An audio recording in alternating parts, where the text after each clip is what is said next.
Mashiv l'Adonai, Kotamu Loi Alai. Mashiv l'Adonai, Kotamu Loi Alai. Kos Yeshuot Esav V'Shem Adonai Echa. Lecha Ezbar Zebach Toda Uv'Shem Adonai Echad. Mashiv l'Adonai, Kotamu Loi Alai. Mashiv l'Adonai, Kotamu Loi Alai. Kos Yeshuot Esav V'Shem Adonai Ekrah. Lecha Ezbar Zebach Toda Uv'Shem Adonai Ekrah. Alléluia, Alléluia, Betzilzelei Shama. Alléluia, Alléluia, Betzilzelei Torah. Kol Shama Alléluia, Alléluia, Alléluia. Kol Shama Alléluia, Alléluia, Alléluia, Alléluia. Louange à l'Éternel. Alléluia, Alléluia. Gloire au Dieu d'Israël. Gai tambourin, cymbales sonnant, retentissent en son honneur. Et vous humains, dites encore, gloire au grand Dieu sauveur. In Elohanu, Velo Ishan, Velo Ishan, Shomer Israël. In Elohanu, Velo Ishan, Velo Ishan, Shomer, Shomer Israël. In Elohanu, Velo Ishan, Velo Ishan, Shomer Israël. Lo Yanu, Velo Ishan, Velo Ishan, Shomer, Shomer Israël. Ata Alinu, Ata Alinu, Ata Alinu, Ata Alinu, Ata Alinu, Ata Alinu. Kfar Arashnu, Vegam Tzaranu, Kfar Arashnu, Vegam Tzaranu, אבל עוד לא קצרנו, אבל עוד לא קצרנו. Amen. Amen. Que Dieu soit loué, que Dieu soit abondamment loué parmi les nations, que tous les arbres des champs chantent la louange de l'Éternel, que la nature entière s'exclame, loué soit notre Dieu. Amen, amen, amen. Le message, les deux messages aujourd'hui sont des messages magnifiques, très, très, très beaux et très profonds aussi. Et je me réjouis de les délivrer en ce Saint Shabbat ici à Yerushalayim. Mais avant tout cela, j'ai vraiment à cœur de remercier tous ceux qui ont prié pour moi au cours de toute cette année écoulée, l'année, non pas l'année 2020, puisque nous ne sommes qu'au début 2020, quoique nous sommes déjà le 1er février aujourd'hui, mais au cours de toute l'année 2019, puisque c'était l'année d'un cancer pour moi, de soins, etc., etc. Et je veux bénir le Seigneur parce que cela peut paraître étonnant, mais c'est réel. C'est quand vous êtes attaqué que l'ennemi vous attaque encore plus. Et ça a été le début de quelque chose qui va me permettre de donner un deuxième message. c'est-à-dire comment est-ce que l'huile est produite pour venir dans les lampes des vierges sages. C'est le deuxième message. Mais cela m'a permis de comprendre que peu à peu, nous entrons dans une période d'oppression, voire de persécution. Vous savez, l'Occident chrétien, même les Juifs ici en Israël, nous ne connaissons depuis très longtemps quasiment aucune véritable et grande persécution. Il y en a, mais elle est larvée. Je dirais que la persécution chez les chrétiens en Europe est plutôt intramuros, c'est-à-dire de chrétiens entre eux, que de la part de l'extérieur. Bien que nous avons vu aussi en France un drôle d'état d'esprit à travers la laïcité, et n'est-ce pas, qui parfois était appliqué par des autorités de façon très, allez, on va dire ambiguë, pour ne pas dire plus, pour ne pas dire mieux. Bien, donc, voilà, je suis déjà en train de m'étaler, je ne devrais pas. Je voudrais remercier les personnes qui ont prié pour moi pendant toute cette période de ma maladie, de la chimiothérapie que j'ai suivie et dont je suis sorti. Et je remercie ici tout le monde parce que je commence à sortir peu à peu des effets de cette chimiothérapie. Vous savez, il faut considérer à peu près une année pour retrouver une forme complète. Mais je sens que peu à peu, grâce à vos prières, à tous, eh bien, je suis en train d'émerger de plus en plus. C'est une occasion pour moi de vous exprimer mes regrets, puisque pendant toute cette période, j'ai tenu, enfin, sur une direction de Dieu, me semble-t-il, à continuer à apporter la parole, et quelquefois, j'ai dû vous paraître un peu fatigué, voire un petit peu balbutiant, en difficulté. Je suis désolé parce que certaines personnes me l'ont fait remarquer avec une absence de délicatesse extrêmement profonde, mais ça fait rien, ça fait partie des choses que l'on doit vivre pour savoir, et c'est le message numéro 2 que je vais donner tantôt, si l'on est capable de pardonner. Et attention, je vais vous parler de quelque chose de très spécial. Je ne vais pas vous parler des efforts que l'on fait pour pardonner, mais de la capacité instantanée, immédiate, à ne pas en vouloir du tout quand on vous fait mal, et au contraire de bénir sans le moindre effort.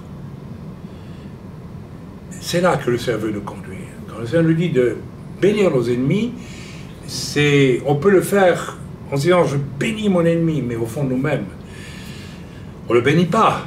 Alors le Seigneur, il regarde quoi? À notre apparence extérieure, à nos mots, ou bien regarde à nos mots, ou bien à l'état de notre cœur.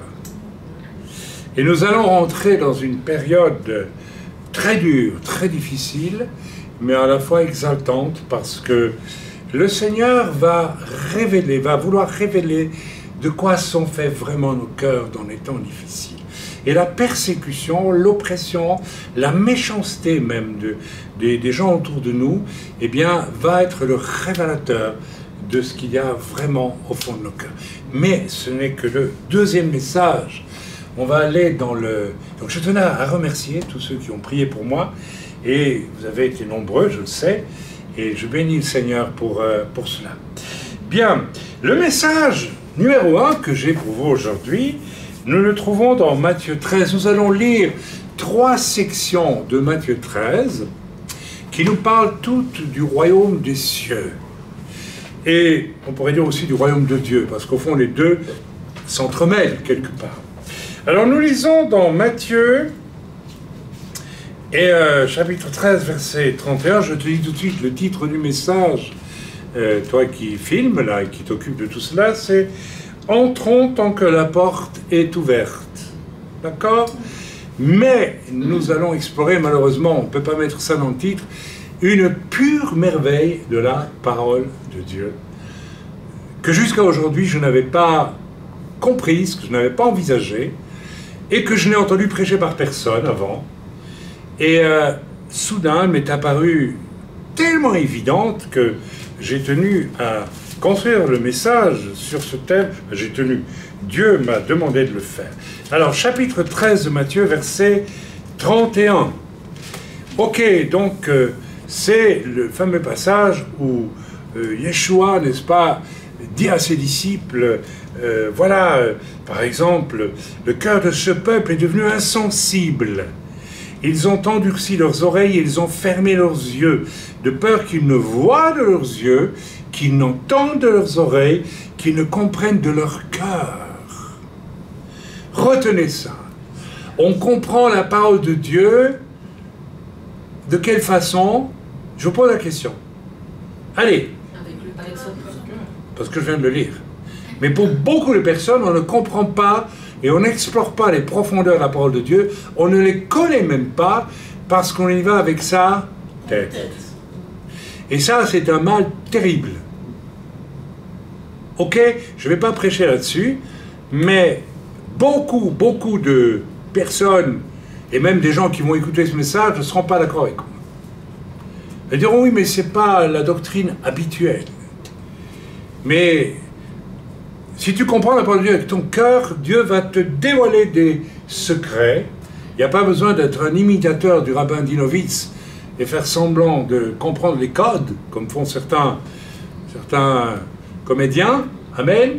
Mais si tu aimes et Dieu et sa parole du cœur, il va te révéler des secrets. Ok, il n'y a pas besoin d'y aller par la Kabbale ou autre chose. Si tu as un cœur tourné vers Dieu, d'ailleurs, c'est ce qu'il dit ici. Mais heureux sont vos yeux parce qu'ils voient. Mais attendez, ils voient quoi? Ben, ils voient tout. Parce que quand tu as vu Yeshua, tu vois tout. On va dire, mais ça c'est encore une fois une belle expression, mais encore. Alors je ne vais pas me lancer là-dedans maintenant, ça sera tout un message. Qu'est-ce que j'ai vu quand j'ai vu Jésus? On va toucher un peu du doigt dans le message ce qu'on peut voir quand on voit Jésus. Amen. Amen. Et vos oreilles parce qu'elles entendent. Ok? Je vous le dis en vérité, beaucoup de prophètes et de justes ont désiré voir ce que vous voyez et ne l'ont pas vu, entendre ce que vous entendez et ne l'ont pas entendu. Alors après, Yeshua va commencer à donner toute une batterie, toute une série plutôt de paraboles.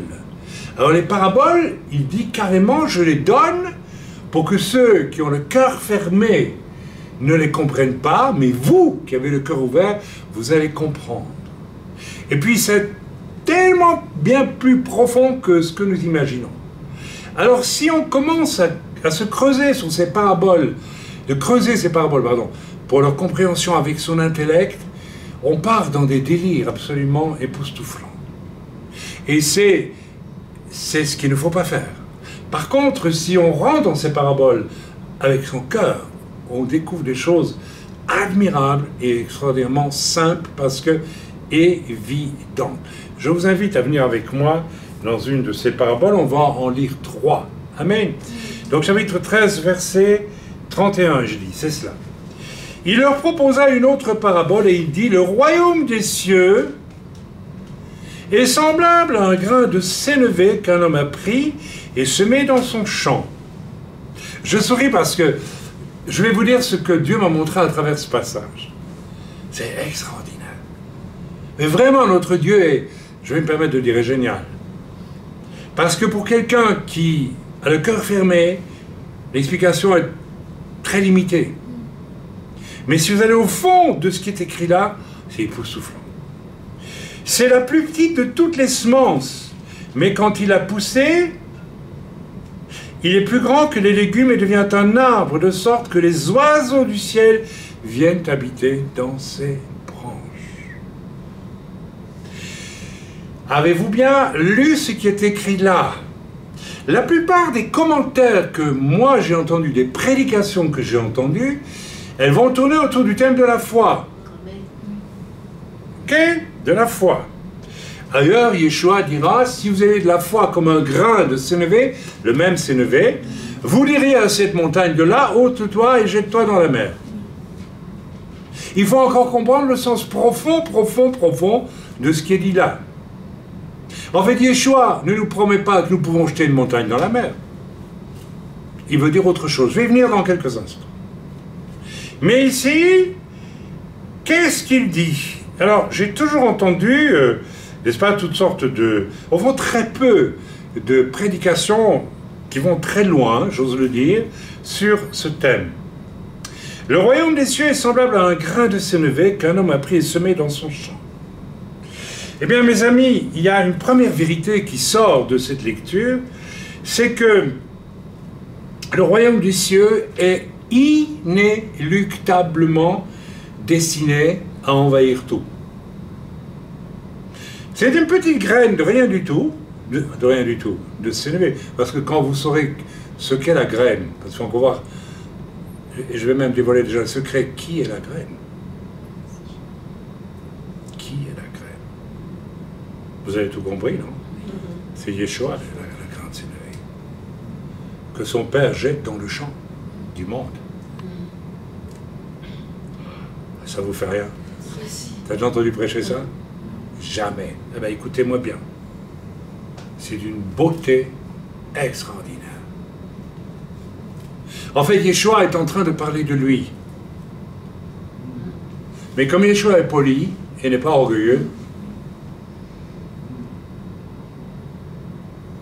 il leur dit, je vous parle par parabole parce que vous savez, vous pouvez comprendre. Eux, ils ne peuvent pas comprendre. C'est moi, ce grain de sénévé, jeté par le Père dans le champ du monde. Wow.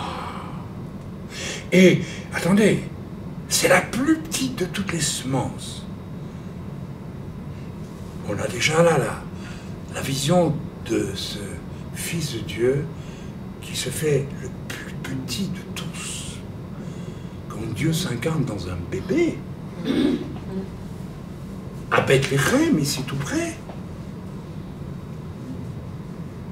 c'est déjà énorme. Mais quand il a poussé, il est plus grand que les légumes et devient un arbre de sorte que les oiseaux du ciel viennent habiter dans ses branches. Waouh! Un arbre. Il dit les oiseaux du ciel. Mes amis, ici vous avez une image du royaume de Dieu qui part d'une graine qui va mourir dans le sol. Mais là, on a aussi l'image très claire de Yeshua.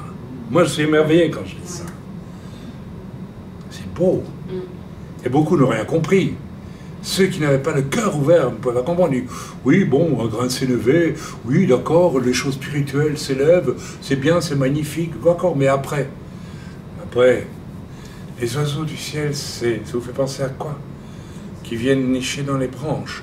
Les anges, le royaume des cieux est initié par une graine de sénévé, c'est Yeshua lui-même, qui vient mourir sur la terre pour donner naissance à un arbre qui va monter, monter, monter, monter, qui va remplir l'univers entier. Même le cosmos va être affecté par ça. Le but du Seigneur, c'est de remplir tout à partir de lui.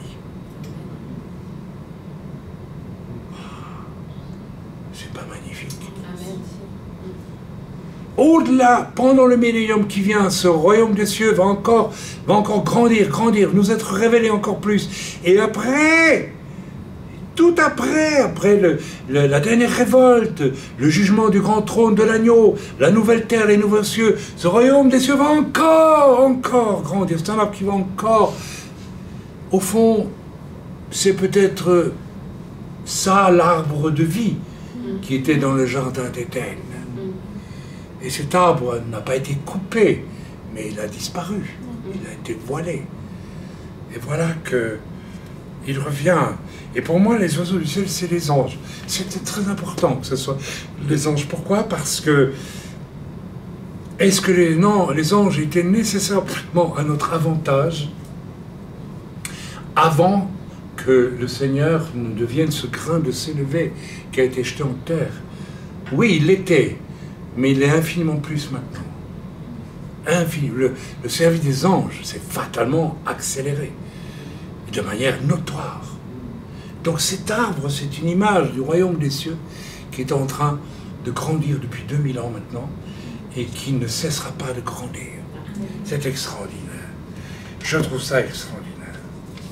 La première chose, nous avons un royaume qui est inéluctablement appelé à grandir, que ça plaise ou déplaise.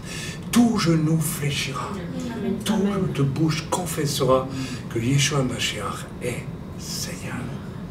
Parce qu'il est la graine à partir de laquelle la vie éternelle est rendue à toute l'humanité. Et on ne peut pas revenir en arrière, on ne peut pas changer cela. La deuxième vérité de cette étonnante parabole, c'est que Jésus, je viens de le dire, est lui-même ce grain de sénévé. Il vient dans le corps d'un enfant. Il n'y a pas plus petit que ça. Jésus n'avait rien pour plaire, nous dit l'Écriture. Il n'a même pas dit qu'il était beau, beau à regarder. Vous voyez ce que je veux dire? Il n'avait rien pour plaire. Le Fils de Dieu n'a rien pour plaire. C'est un tout petit grain de rien du tout. Un grain de sénévé, il tombe sur le sol ici, vous ne le voyez même plus, vous ne savez plus où il est, vous marchez dessus. C'est la plus petite des graines. C'est la plus infime. La plus humble, la moins spectaculaire. Il n'a rien possédé sur cette terre pendant qu'il y était, lui qui est le roi de la création. Il avait juste un vêtement. C'est une tunique. Comme il le dit, même pas une tanière comme les renards, ou bien un endroit où poser une pierre pour poser sa tête. Yeshua était seul au moment les plus cruciaux de tout son ministère. Yeshua était... Est-ce que vous avez déjà imaginé ce que représente... J'ai dit un jour à une personne, il n'y a pas très longtemps, est-ce que tu te rends compte de toute la solitude que j'ai vécue en face de toi? La personne m'a regardé étonnée. Oui, tout le nombre de fois où je t'ai exhorté à ceci, à cela, sans que j'aie de réponse en retour. Vous imaginez la solitude de Yeshua enseignant à ses disciples, alors personne ne peut lui apprendre quelque chose. À part le moment où Pierre lui dit « Tu es le Mashiach, le Fils de Dieu », et où Yeshua va pouvoir lui dire « Ah, ce n'est pas la chair et le sang, Pierre, mais c'est mon Père qui est dans les cieux qui t'a révélé ça. » Là, il a eu de la joie, Yeshua. Et lorsque le Romain a plus de foi qu'un Juif, il a de la joie, mais c'est peu de choses. C'est peu de choses. La solitude de Yeshua. La solitude d'un grain de sénévé qu'on jette en terre. Personne ne met même de l'eau. On marche dessus. On l'oublie, il n'existe pas. C'est aussi humble que ça, c'est rien. Un grain de sénévé. Un tout petit grain de rien du tout. Amen. Amen. Au moment de sa mort à Gethsémane, et même à Gethsémane, tous l'ont abandonné, la solitude, l'abandon, un petit grain de sénévé. C'est même pas, je sais pas, un oignon d'iris, vous voyez, qui fleurit, qui fait des belles fleurs. Il n'était rien à Gethsémane, Yeshua. Même ses disciples n'ont pas su veiller 1 heure avec lui. Il n'était rien, un grain de sénévé, rien qu'un grain de sénévé. Et puis à la croix, à part Jean et sa mère terrestre, qui était là? Et là, le grain de sénévé est mort. Et il est ressuscité. Il a donné la vie. Et l'arbre du royaume des cieux a commencé à grandir, à grandir, à grandir, à grandir, à grandir, à grandir. Ah. Ça valait le coup d'être dit. Hein. C'est beau. Yeshua est le grain de sénévé que le Père envoie avec foi sur la terre. Yeshua, pour ceux qui veulent comprendre, est le symbole de la foi vivante. Amen. Ok? Alors on voit en Matthieu 17, verset 20, n'est-ce pas? On voit que on va les lire en Matthieu 17, verset 20, lisons ensemble, qui est écrit là. Parce que, vous savez, on parle beaucoup de la foi, mais la foi est un don de Dieu, et il faut encore voir d'où vient la foi. Par exemple, l'Écriture nous dit, la foi vient de ce qu'on entend, c'est de ce qu'on comprend, du cœur, et ce qu'on entend vient de la parole de Dieu. La parole de Dieu, c'est quelqu'un, c'est qui? C'est Yeshua. Il est le Verbe, il est la parole de Dieu. Ok? Donc c'est important de resituer Yeshua dans ce qu'il est. C'est pas autour de la foi qu'on doit prêcher, c'est autour de la personne de Yeshua qu'on doit prêcher. C'est lui qui nous amène à la foi. Et c'est le problème de beaucoup de croyants aujourd'hui, qui ont parlé et enseigné beaucoup sur la foi, et c'est venu comme un truc système pour obtenir quelque chose. Mais on a oublié Yeshua. Sans Yeshua, ta foi ne sert à rien du tout. C'est lui qui te donne la foi. C'est lui, le grain de sénévé, qui a grandi qui grandit et qui manifeste le royaume des cieux. Et la foi est quelque chose de céleste, mes amis, quelque chose de spirituel, quelque chose qui vient de Dieu. Amen. Donc c'est tellement important. Lisons ensemble Matthieu, j'ai dit quoi moi? Matthieu 17, c'est ça, verset 20. Lisons ensemble. Alors voilà. C'est à cause de votre incrédulité, leur dit Jésus, je vous le dis en vérité, en vérité. Alors écoutez bien ce passage, parce que si vous aviez de la foi comme un grain de sénévé, vous diriez à cette montagne, transporte-toi d'ici, et elle se transporterait, rien ne vous serait impossible. Mais cette sorte de démon ne sort que par la prière et par le jeûne. On relit, c'est à cause de votre incrédulité, dit Jésus, je vous le dis en vérité, si vous aviez de la foi comme un grain de sénévé. C'est-à-dire si vous avez de la foi comme moi j'ai la foi.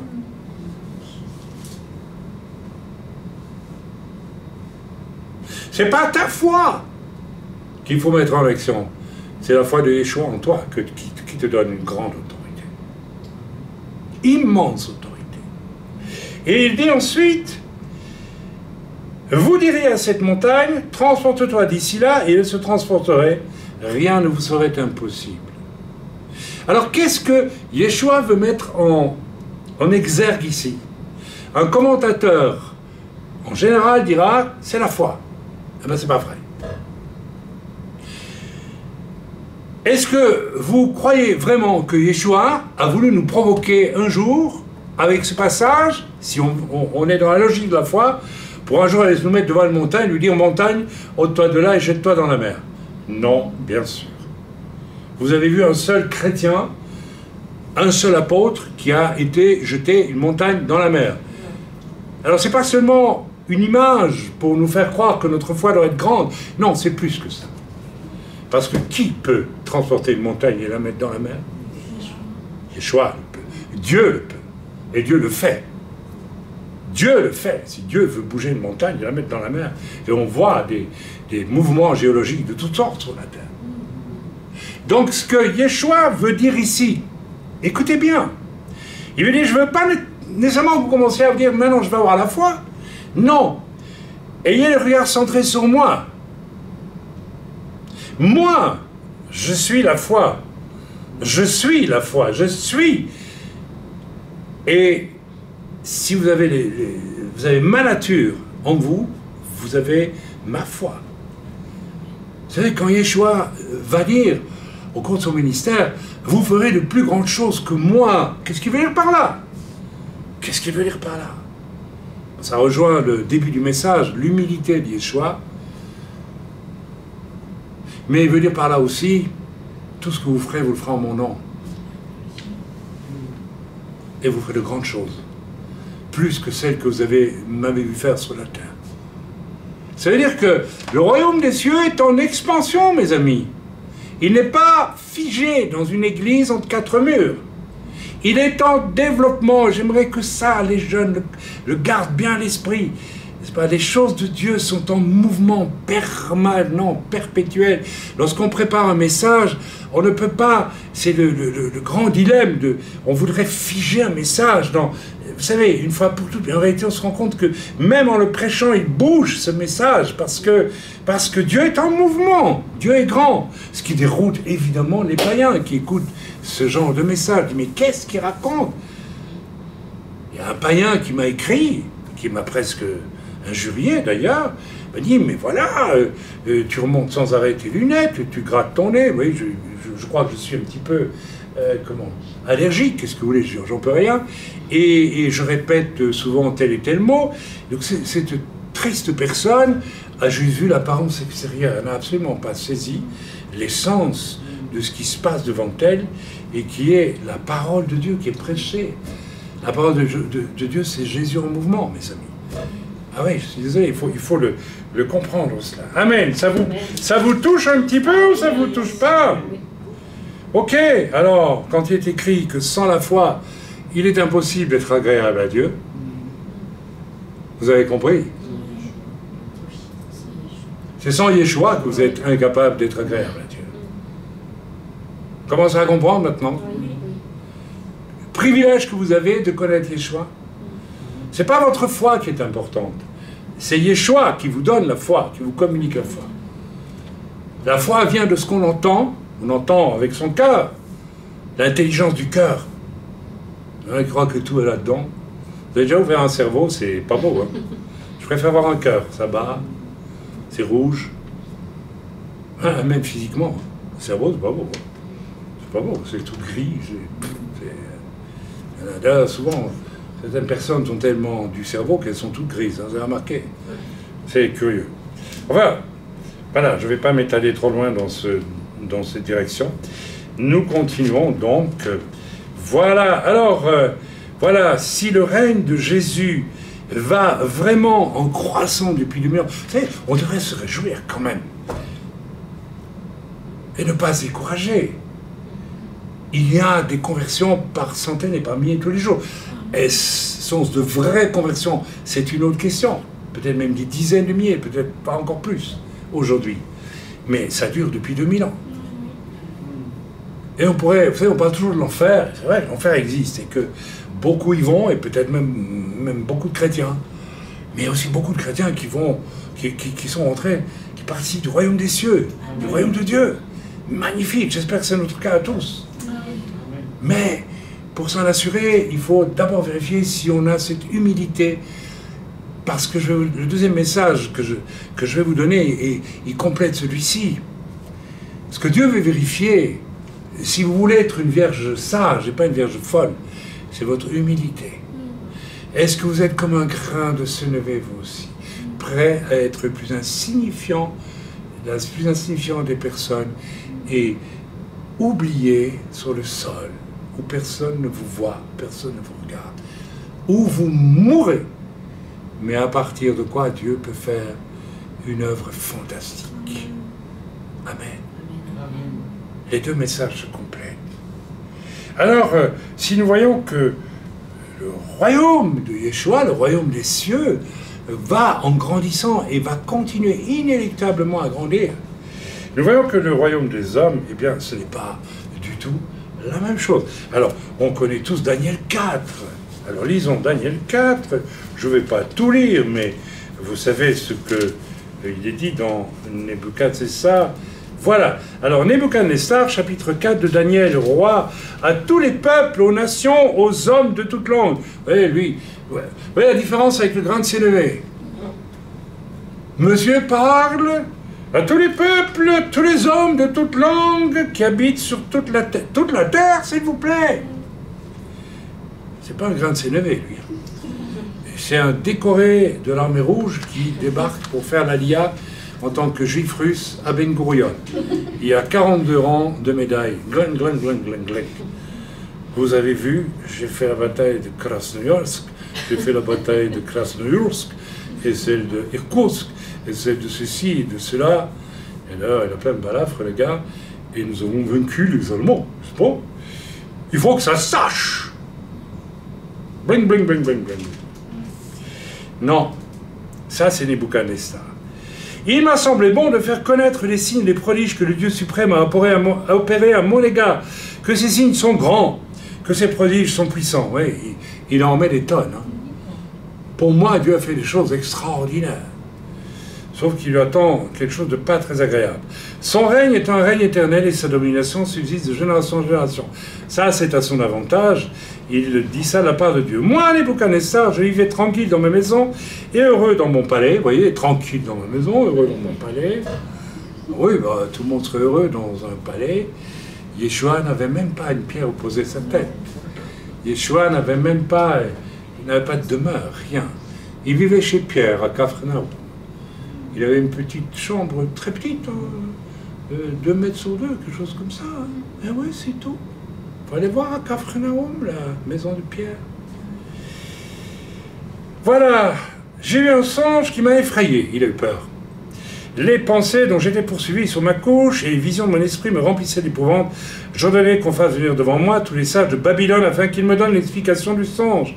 Alors vinrent les magiciens, les astrologues, les chaldéens, les devins et Madame Soleil, enfin tout le monde. Yeshua s'est toujours contenté, entre guillemets, de sa relation de petit grain de sénévé jeté par le Père dans le champ du monde, sa relation tout toute seule avec nous, en esprit, par la foi. Vous commencez à comprendre que la foi, ce n'est pas un truc système pour obtenir quelque chose. C'est une relation permanente avec Dieu. Et une disponibilité permanente à l'égard de ce Dieu. C'est ça la foi. La foi, c'est savoir se rester en silence quand Dieu ne me parle pas. Il y a des gens qui ne supportent pas ça. Il faut que Dieu me parle, il faut que Dieu me parle, il faut que Dieu me parle. Tu n'as aucune foi. Tu es un excité, tu n'as pas la foi. Tu es charnel, tu es très charnel. Tu es comme Nebuchadnezzar. Dieu ne me parle pas. C'est triste, c'est malheureux. Et alors, peut-être qu'il n'a rien à dire pour le moment, tout simplement. Mais où est ta foi? Est-ce que tu commences à t'inquiéter? Il y a des gens, je reçois ça même dans l'œuvre. Hein. Mais moi, Dieu ne me parle pas. Mais où est ta foi? Où est ta foi? Pourquoi ne dis-tu pas à Dieu, tu ne me parles pas, mais je reste confiant et je m'attends à toi. Là, Dieu va te parler. Là, Dieu va te parler. Mais qu'est-ce que tu fais? Tu cours le long des haies, tu cries partout. Ah, voilà, Dieu ne me parle pas, c'est terrible, j'ai un problème. Non, tu n'as pas de problème. Le problème que tu as, c'est que tu n'as pas la foi. Amen. Alors, qu'est-ce qui est arrivé, le pauvre Belshazzar? Bon, alors, je ne vais pas tout lire, vous connaissez l'histoire. Il a vu qu'il y avait un arbre. Alors si, quand même, il parle d'un arbre immense, dans lequel, si j'ai bon souvenir, allez, on va le lire. Je regardais, et voici, il y avait au milieu de la terre, s'il vous plaît. C'est lui dont il va parler ici. Un arbre devenu d'une grande hauteur. Cet arbre était devenu grand et fort. Sa cime s'élevait jusqu'aux cieux, et on le voyait des extrémités de toute la terre. Son feuillage était beau, et ses fruits abondants. Il portait de la nourriture pour tous. Les bêtes des champs s'abritaient sous son ombre. Les oiseaux du ciel faisaient leur demeure parmi ses branches. Vous ne trouvez pas qu'il y a quelque chose de troublant dans cette... Peut-être même que les anges de l'Éternel gardaient le royaume de Nebuchadnezzar. Oui. Pourquoi? Ah oui, Dieu veille. Ah, c'est troublant, ça. Alors que tous ces tyrans sont terrifiants et Dieu garde... Écoutez, quand Hitler est venu au pouvoir, Dieu aurait pu l'effacer en 3 secondes. Il ne l'a pas effacé en 3 secondes. Ça veut dire que Dieu était incapable de l'effacer en 3 secondes? Non, pas du tout. Ça veut dire que Dieu a permis.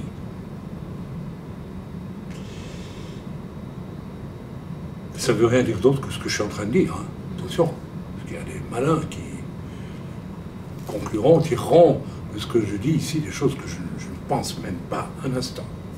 Vous m'avez suivi. Dans les visions qui se présentaient à mon esprit pendant mon sommeil, je regardais, voici un de ceux qui veillent et qui sont saints. Ce sont les anges, mes amis. Et qui sont saints, descendus des cieux, il créa avec force, et par là ainsi abattait l'arbre, et coupait ses branches, secouait le feuillage, et dispersait les fruits, etc., etc. Mais laissez en terre le tronc où se trouvent les racines, et liez-le avec des chaînes de fer et d'airain parmi l'herbe des champs. Quelque temps après, nous savons ce qui est arrivé au brave Nebuchadnezzar.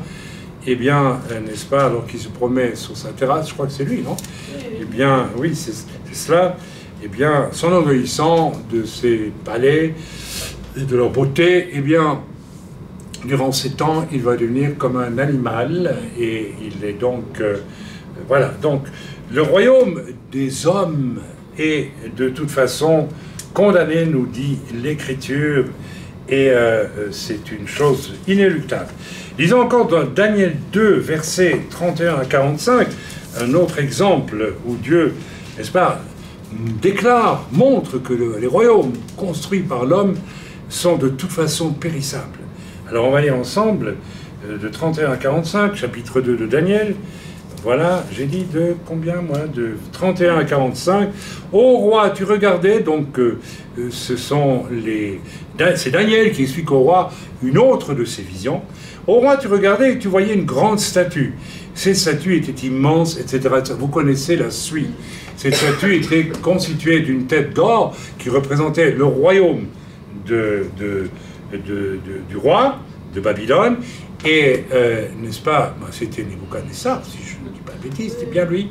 Et puis, après la tête, il y avait les épaules, je pense, d'argent. Ça va représenter l'Empire perse, et qui va suivre, qui va conquérir Babylone, donc avec Cyrus, hein, si je ne dis pas de commets pas d'erreur. Et ensuite, vous aurez l'Empire de fer, de bronze, pardon, qui sera l'Empire grec, n'est-ce pas? Et puis vous aurez l'Empire avec les jambes qui seront de fer, et qui lui va représenter l'Empire romain, n'est-ce pas? Qui va s'imposer sur toute la terre après l'Empire grec. Et puis, tout en bas, vous avez mystérieuse ces pieds faits à la fois d'acier et de fer et d'argile. Je ne vais pas rentrer dans les détails de cela maintenant, ce n'est pas de ça dont je vais parler, mais nous savons, et par l'Écriture, et la fin de l'explication de Daniel, qu'une pierre, lorsque Daniel aura fini de décrire tous ces empires à travers cette statue, tête d'or, partie en argent, partie en bronze, partie en fer, etc., une pierre, une petite pierre, une simple pierre, même pas une pierre carrée, ou une pierre avec un emblème, ou bien une tête de quelque chose, mais une pierre, c'est tout. Ça vous rappelle rien, ça? Une pierre toute simple. Et ça me rappelle quoi? Ça vous rappelle qui? Ça vous rappelle quoi? Oui, mais ça rappelle la petite graine. C'est qu'une pierre. Il n'y a rien sur cette pierre, il n'y a aucun symbole, il n'y a rien. Il y a une pierre, c'est tout. Simple pierre, à elle seule, elle s'abat sur les pieds et toute la statue tombe. C'est-à-dire que tous ces empires dont l'histoire de l'art et l'archéologie nous parlent encore aujourd'hui abondamment. J'ai étudié l'histoire de l'art et ça m'a fasciné à une époque quand j'étais jeune étudiant. Mais tout cela va être balayé, enfin en tout cas la réalité spirituelle qui reste toujours aujourd'hui bien présente. Bon, il restera peut-être quelques colonnes et quelques temples, pourquoi pas, si c'est pas trop vilain, il n'y a pas de raison, mais l'esprit qui accompagne ces empires va être détruit et remplacé par, alors lisons dans l'Écriture, voilà, où est-ce que c'est, là? J'ai dit Daniel combien, moi? 4? Non? Aidez-moi. 2, pardon, je retourne alors à Daniel 2. Lisons, voilà. Dans le temps de ces rois, le Dieu des cieux suscitera un royaume qui ne sera jamais détruit et qui ne passera point sous la domination d'un autre peuple. Il brisera et détruira tous ces royaumes et lui-même subsistera éternellement. C'est ce qu'indique la pierre que tu as vue se détacher de la montagne sans le secours d'aucune main et qui a brisé le fer, les reins, l'argile, l'argent et l'or. Vous savez, le simple fait qu'ils disent ici que cette pierre sans le secours d'aucune main, tous les autres empires ont eu besoin de la main de l'homme et de sa volonté pour se construire. Cette pierre est une pierre vivante. C'est Yeshua, bien sûr. C'est le grain de sénévé qui vient pour terminer le travail de destruction, parce que pour que le royaume des cieux prenne encore plus d'ampleur sur la terre, il faut aussi que l'on déblaye tout ce qui revient à Satan sur cette terre. Magnifique. Magnifique. La parole de Dieu est absolument magnifique. Et alors, nous pouvons faire la différence entre cet arbre majestueux parti d'un grain de sénévé et qui monte et qui monte et qui monte dans les sphères spirituelles et qui va conquérir le cosmos entier. Hein. C'est quelque chose qui va avoir une résonance dans l'univers entier, jusqu'aux confins de l'univers, si tant est qu'il y ait un confin. On ne sait pas. Et puis regardez, tous ces royaumes d'hommes, les uns après les autres, abattus. Alors, ça nous démontre quelque chose d'extraordinaire. Ok, je reviens à... voilà. Ok. Ça nous revient, ça nous montre une chose, en passant, très étonnante, parce que, eh bien, ça nous montre la patience, le courage et la sagesse de Dieu. Parce que vous savez, et la foi de Dieu. On ne parle jamais de la foi de Dieu. Mais pour que Dieu laisse des empires mondiaux paraître comme ça. Et rappelez-vous l'épisode de la tour de Babel. C'était un empire mondial qui était en train de s'établir. Et que faisaient les hommes? Ils construisaient une tour pour monter aux cieux. C'était une copie satanique de ce que Yeshua est venu faire sur la terre pour faire grandir jusqu'aux cieux le royaume de Dieu à partir de la terre. Avec bien sûr une visitation des cieux sur la terre, hein, constamment. Hein. Chaque fois qu'on prêche l'évangile, c'est le royaume des cieux qui descend et qui vient sur la terre. Et puis, en toute autre, bien d'autres circonstances aussi. Amen. Mais vous imaginez la foi que Dieu a eue pour laisser ces empires paraître, bah, ça aurait pu réussir.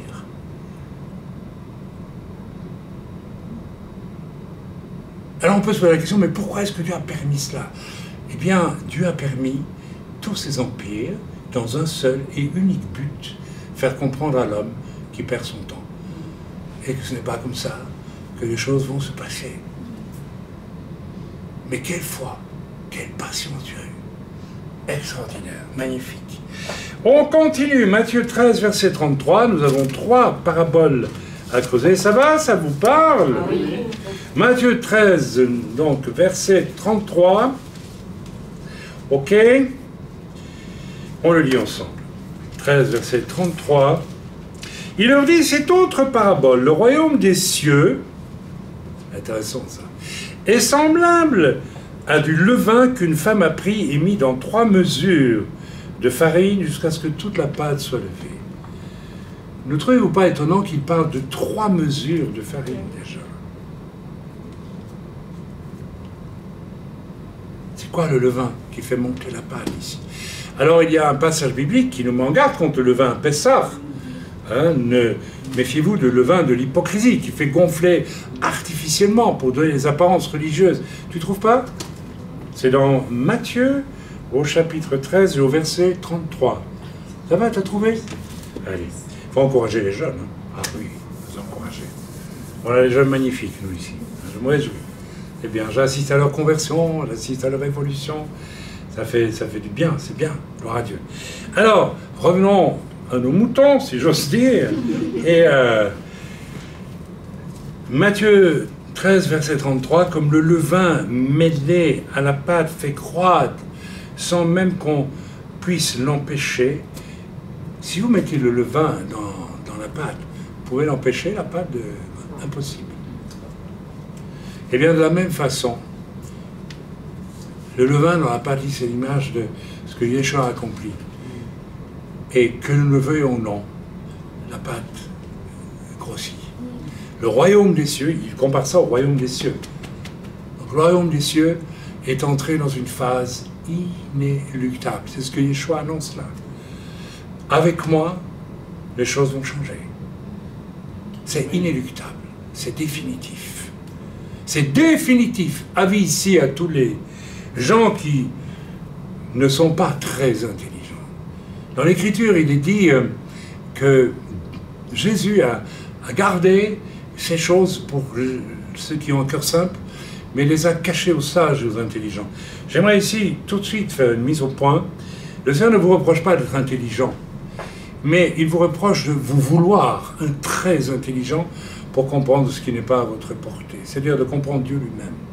Un jour, j'ai écouté une personne païenne, voilà, je parlais de Dieu avec cette personne, et cette personne qui était très touchée par mon témoignage, néanmoins, c'est un païen, mais que je connaissais de longue date, m'a dit, mais moi j'ai ma conception de Dieu, et il m'a expliqué quelque chose, mais de tellement inintelligible que j'en suis toujours béat aujourd'hui. Oui, il y a une fonction, alors il parlait de fonction quantique, si j'ai bon souvenir. Je ne sais pas si toi tu vas pouvoir... Alors il avait une réflexion, je ne sais pas, scientifico, enfin bon, un truc, j'ai oublié le terme de tout cela. Oui, il parlait de la physique quantique, il partait de la physique quantique pour expliquer. Et j'ai regardé ça, je dis, mais cet homme est un insensé. Le jour où vous pourrez mettre Dieu en équation, vous m'appelez. Hein. C'est plutôt lui qui nous a mis en équation. Mais ça, un cœur simple le comprend. Mais vous voyez, ce genre de personnes qui veulent absolument avoir leur vie sur Dieu. Alors c'est à cela que Dieu dit, on continue à délirer, mon vieux, je n'ai rien à te révéler puisque tu ne veux pas connaître la vérité. Pourtant il est écrit, vous connaîtrez la vérité et la vérité vous affranchira. La vérité c'est Yeshua. Il n'y en a pas d'autre. Il n'y en a pas d'autre. On continue, donc voilà encore une parabole où le royaume des cieux est comparé à de la pâte. 3 mesures de farine. Ça nous dit quelque chose quand même. 3 mesures de farine. Quand il y a un trio, en général, le Père, le Fils et l'Esprit, tout ça tourne autour de la notion de royaume des cieux. Ok, on continue vers la dernière, si j'ai bonne mémoire. Voilà. Alors, quand même, il faut tirer une leçon de cette croissance qu'on ne peut pas arrêter du royaume des cieux dans nos vies, lorsque nous avons accepté Yeshua. Et moi, je me réjouis encore chaque jour de cela. C'est quelque chose qui continue à grandir dans mon cœur, continue à grandir, qui envahit mon esprit, qui envahit mon intelligence, qui prend toute la place et qui la prendra encore plus demain. Vous avez déjà pu empêcher ça? Est-ce que vous sentez tu la ressens, cette croissance du royaume de Dieu dans ta vie, et tu ne peux pas l'arrêter, tu ne peux pas l'empêcher. Même si tu ne pries pas le matin, tu es tellement mal que tu dois aller prier. Tu n'es pas en esclavage, hein, mais tu sens que tu ne peux pas faire autrement, parce que autrement ta vie n'a plus de sens. Ça reviendra à tirer, n'est-ce pas, le pain qu'on est en train de faire lever en dessous du drap où on le place, et puis le jeter à la poubelle, pour l'arrêter de grandir. Le royaume de Dieu ne peut pas diminuer dans nos vies, ne peut que grandir. Mes amis, le règne de Yeshua va se mêler, c'est un règne vivant, ce que beaucoup ne veulent pas comprendre. Ils sont tellement préoccupés à chercher à comprendre Dieu, à le mettre en équation. Mais lorsque Jésus rentre dans ta vie, c'est une puissance incroyable qui rentre dans ta vie. C'est Dieu lui-même qui rentre dans ta vie et qui va se mêler indissociablement à nos vies pour les faire lever pour Dieu. Écoutez bien, ceci est extrêmement important, retenez-le. Le problème de beaucoup de chrétiens, c'est que Jésus est rentré dans leur vie pour eux et pas pour Dieu.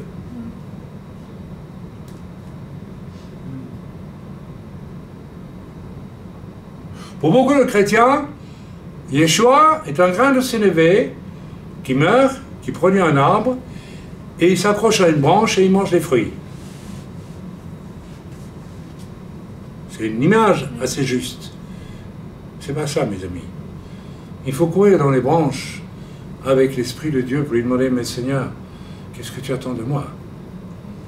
J'attends que tu montes tout en haut et que tu me serves là où j'ai décidé que tu me servirais.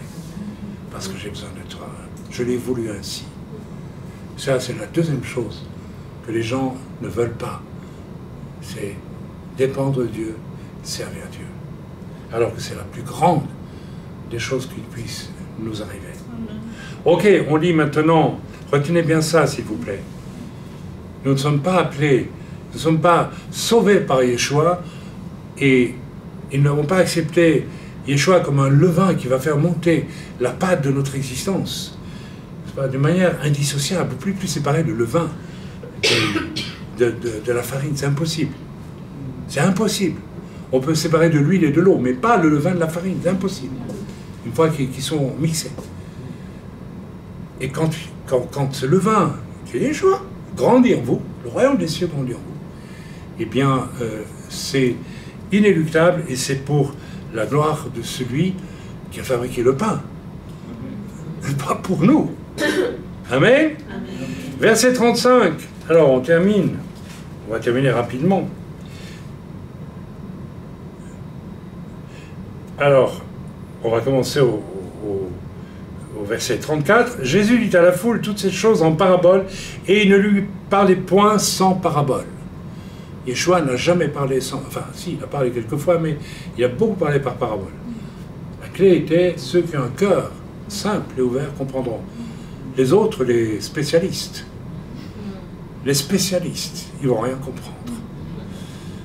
Qu'est-ce qu'ils nous racontent? Des histoires de levain et de pain. Bon, on verra plus tard. On ne sait pas trop ce que ça veut dire. alors que s'ils avaient écouté, ils auraient compris. Afin que s'accomplisse ce qui avait été annoncé par le prophète, j'ouvrirai ma bouche en parabole, je publierai des choses cachées depuis la création du monde. Ça, c'est aussi le royaume des cieux en marche. Je publierai des choses cachées depuis la création du monde. La première chose que Yeshua a publiée, c'est lui-même.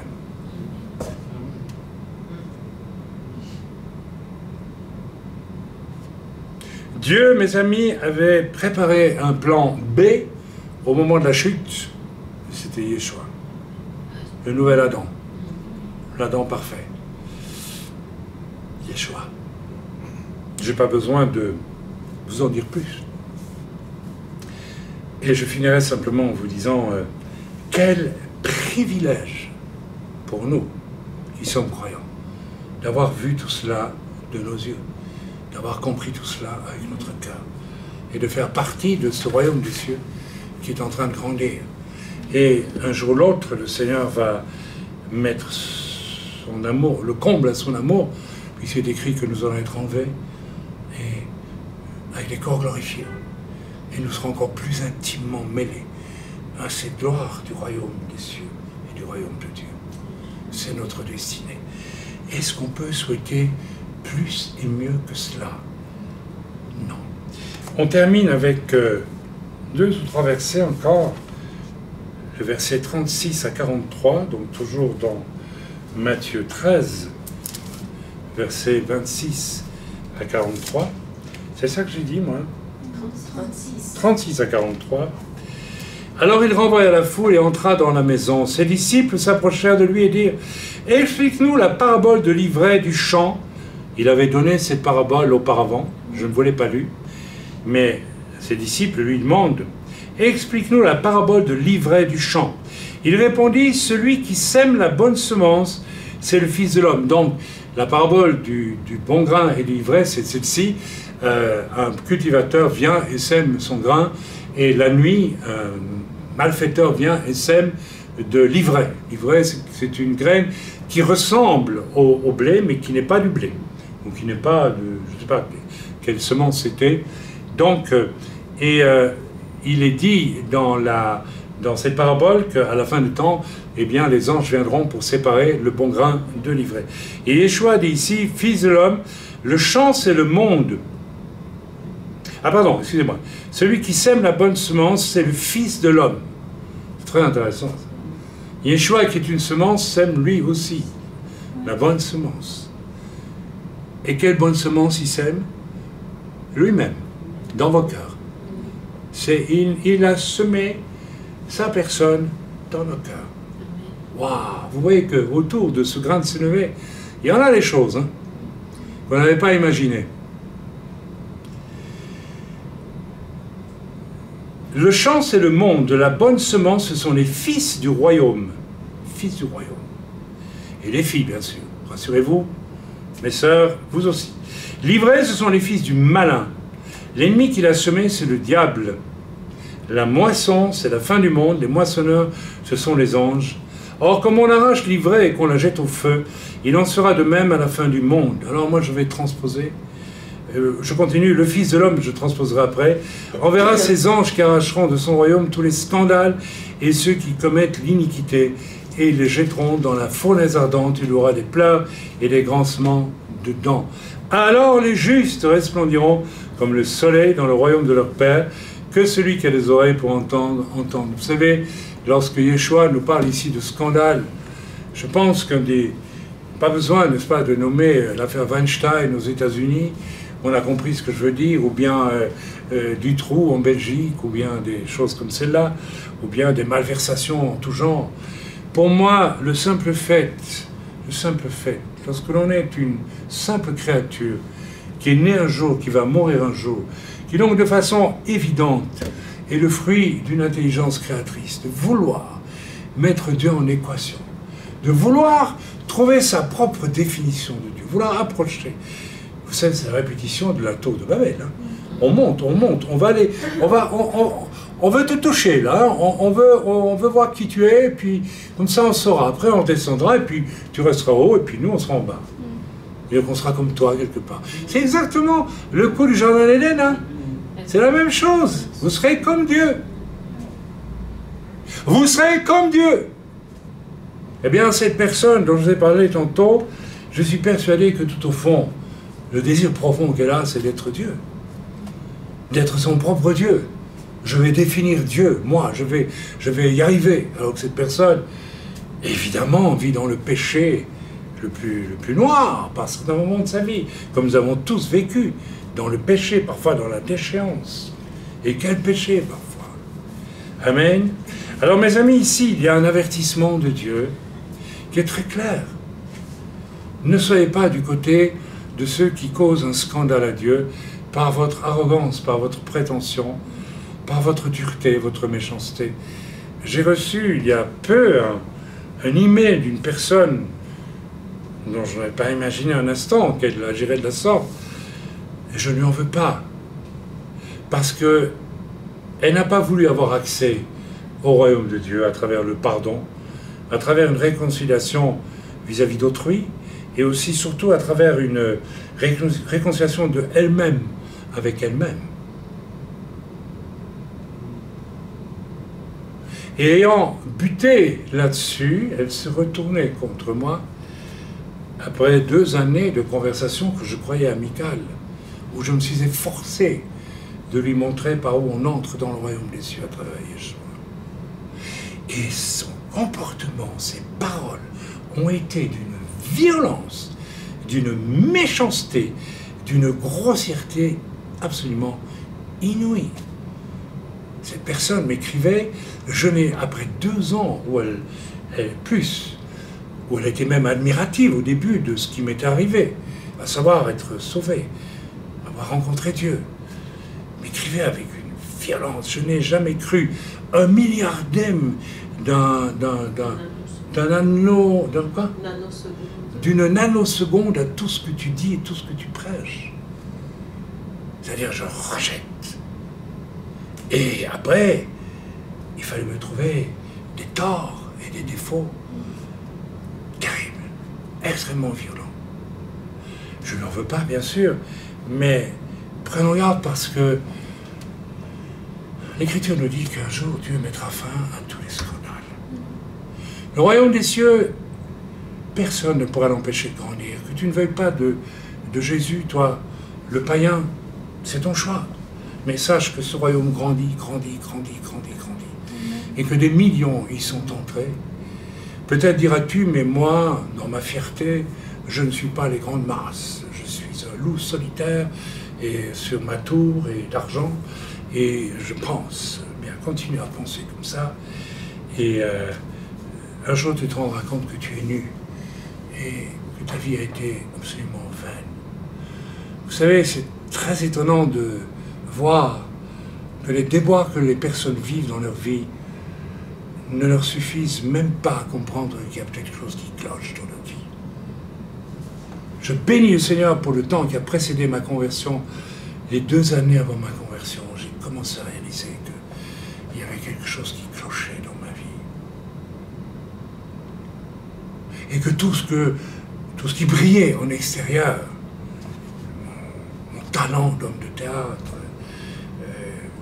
tout le reste, ne correspondait pas du tout à ce qu'il y avait à l'intérieur. Et à l'intérieur, il y avait un immense questionnement. Et il y avait aussi des zones de ma vie dont je n'étais pas fier du tout. Que je camouflais.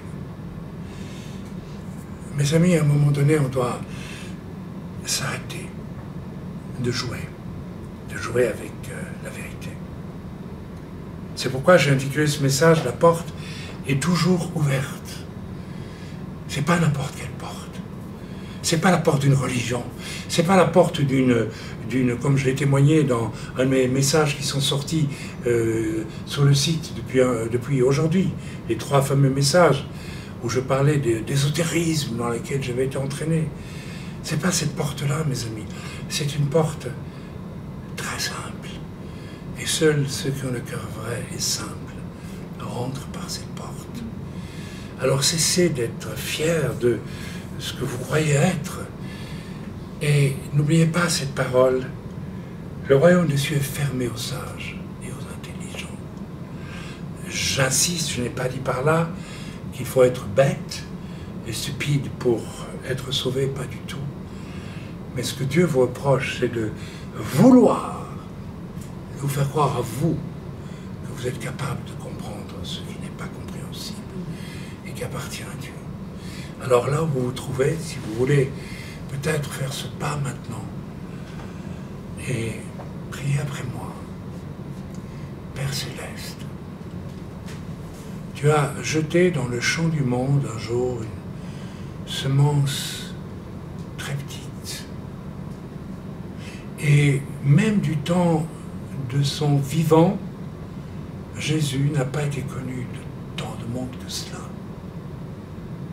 Il a été solitaire en tout. Il a été le moindre des hommes parmi les hommes, et pourtant il était Dieu. Aujourd'hui, je te demande pardon d'avoir par mes propres forces voulu te mettre en équation. Fuir ma conscience qui me condamne à bien des égards. Me leurrer, me mentir. Ne pas me rendre compte que je suis peut-être déjà âgé et bien seul, parce que tout le monde m'a abandonné à cause de mon caractère, à cause de ma dureté, peut-être de ma méchanceté, de mon égoïsme. Je demande pardon, Seigneur, d'avoir marché comme j'ai marché toute ma vie, jusqu'à aujourd'hui. Et aujourd'hui, je veux croire que ce royaume des cieux dont on vient de me parler peut naître dans mon cœur, peut envahir ma vie, peut croître jusqu'en éternité. Même lorsque je mourrai, ce royaume des cieux continuera à grandir dans mon âme, dans mon esprit, et finalement même dans mon corps ressuscité, un jour ou l'autre, pour être glorifié. Je t'accepte, toi, ce grain de sénévé qu'on appelle Yeshua, et je confesse que je suis pécheur, et que tu es mort sur une croix, et que ton sang précieux m'a purifié de tous mes péchés. Si du moins je t'accepte, et je veux t'accepter, je veux avoir accès à ce royaume de lumière, de paix, de grandeur, de beauté, qui est le royaume des cieux. Je crois aussi que Jésus a été ressuscité des morts, et qu'il est assis à la droite du Père. Si vous avez fait cette prière avec moi, eh bien Jésus est entré dans vos cœurs et vous commencez à avoir accès au royaume des cieux dès à présent. Soyez bénis et puis envoyez-nous un mail, écrivez-nous. Amen.